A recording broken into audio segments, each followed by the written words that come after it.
Lacetti mashinamiz kelgan akalar. 2013-yilgi 1.6 avtomat Lacetti Gentra qilingan holatda avariya bo'lgan akalar.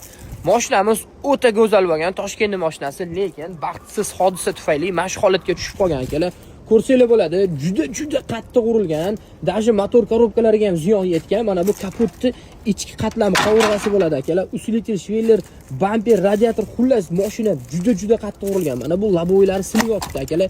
Eshik ramkalarini menimcha shopirni qutqaramiz deb eshik ramkalarini shopirlar tortgan bo'lsa kerak. Salon holatida rullar tushib ketgan, torpedkalar sinib ketgan akalar. Mashina juda ham qattiq urilgan. Bu tomonlarini ko'rsataman, yaxshi turibdi. Mashina juda akkuratli bo'lgan ekan.